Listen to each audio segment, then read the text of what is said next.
Save a whale, kill a baby. Protect the rat. Young lady told me one day I was stopping to get a chicken dinner. Young lady was waiting on this pretty little girl, and a young man standing in front of me, he asked her, he says, "What's good here?" And she said, "I don't know. I don't eat meat."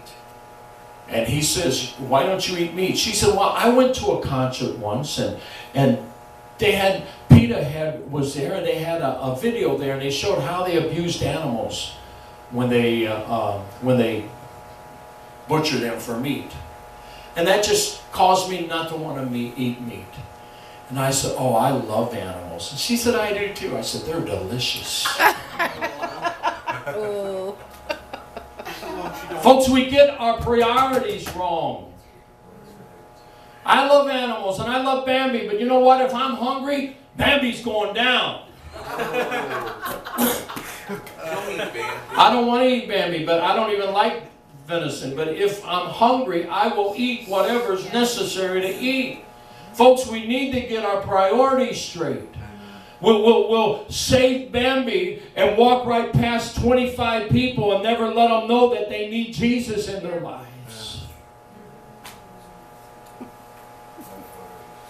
Are you listening to me? Souls are important in the eyes of God, and we need to share Christ wherever we go. And I'm not telling you that you have to be a forceful evangelist.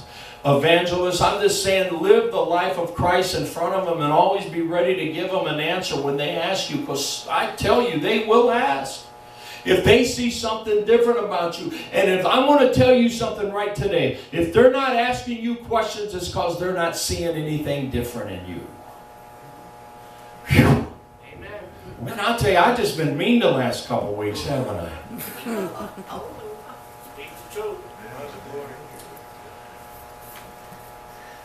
The writer of Hebrews was concerned about his fellow Jewish brothers that were rejected by their families and that were forced to be,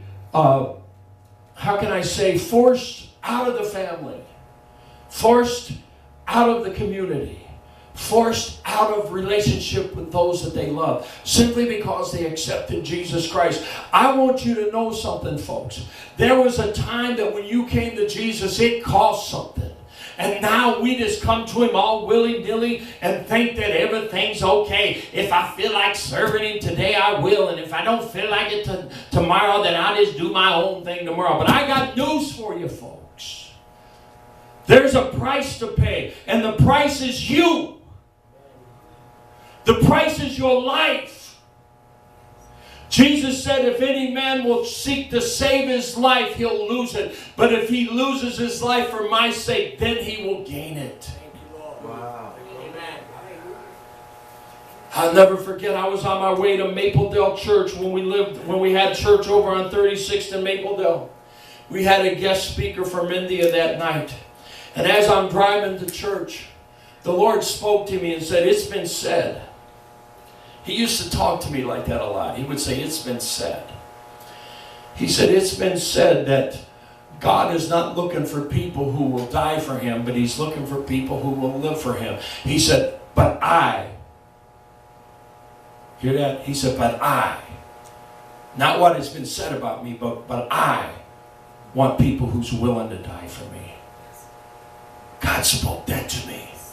And wouldn't you know that I was challenged immediately when the man of God got up to speak? He said, "Well, you know, God is not looking for people to die for Him, but people who will live for Him." And I had to get up right after this man and tell him what the Lord had just spoke to me. It is true that God wants people to live for Him. That's absolutely true. That doesn't take away from that. But in order to live for Him, you must be willing to die for Him. Pick up your cross and follow Christ, he said. Amen. Paul said, "I die daily." Crucify my flesh.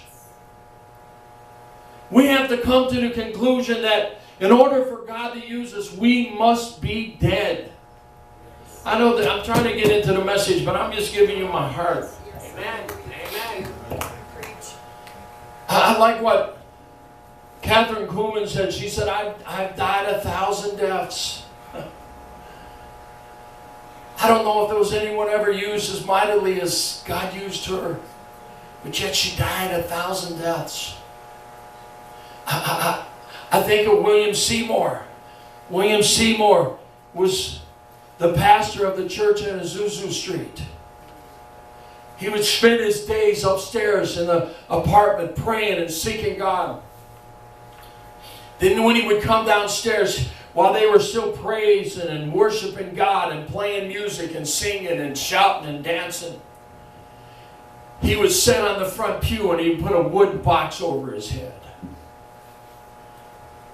Oh, how foolish that must have been. That he would sit with the wood box until he felt a release. A man that was older, when he told the story, he said he was a little boy, and he said, I used to get up there and try to look up under that box to see what was happening up there. But the moment he felt a release, he would take that box off his head, and miracles would start to take place. And people started to ridicule him and tell him how foolish that was. And eventually he quit. And eventually the glory left. Sometimes God calls you to things that may seem to be humiliating to others. They may mock you and laugh at you. But a dead man don't care. Amen. That's right. I mean, you can go to a casket, Brother Mark, and sit there and talk about how ugly that dude is all you want. He don't care. Oh, that's right. We can say, man, that is one ugly fella, and he was the meanest old fella I ever knew. He's not going to get up and smack you. He might have a few days before. He's not going to smack you. He's not going to get his feelings hurt.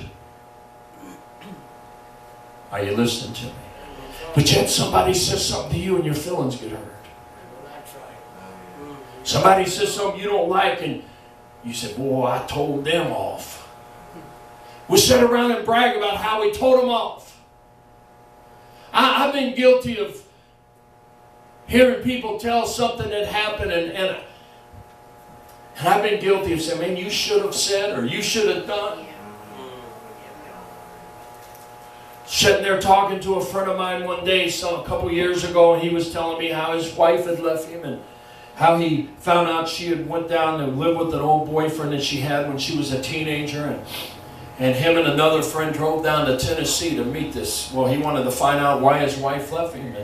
And this fella come out and was kind of getting in his face and giving him a hard time. And I said, man, you should have hauled off. And he said, man, I would never hit him. And I said, don't tell me you didn't want to. He started laughing. Yeah, I wanted to. Amen? That's right. I'm guilty of that. But we must die out. These people, even though the writer of Hebrew wasn't telling them to die out, he was encouraging them that whatever they had to go through was worth it because of Jesus. Persecution is worth it if you know Jesus. Pain is worth going through the pain if you know Jesus.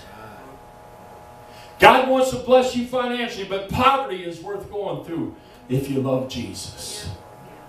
Whatever He sends you to do, it'll be worth going. I mean, Jonah was sent to the Assyrians. The most wicked people in history. History says today that the Assyrians were your original terrorists.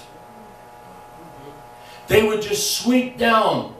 Yeah, they would sweep down into communities and just take people's lives. They would put a hook in their jaw and drag them by horses. They would skin them alive, I even read. These were wicked, vile, corrupt people that no doubt had harmed many of Jonah's family and friends, but yet Jonah was sent to Nineveh to preach the gospel, and Jonah said, no way! Because if I go, you'll have mercy on them. And I want to see them die. That's right. That's right.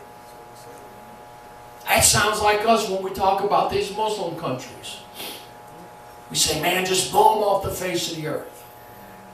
I watched a video, I believe it was yesterday, of Europe, how they're going in and they're just coming one after another, and they're just basically taking over and raping and beating and harming and probably even killing people. And I see them taking these big video of these parades, and I'm thinking, man, you need to take a submachine gun and just take them all out.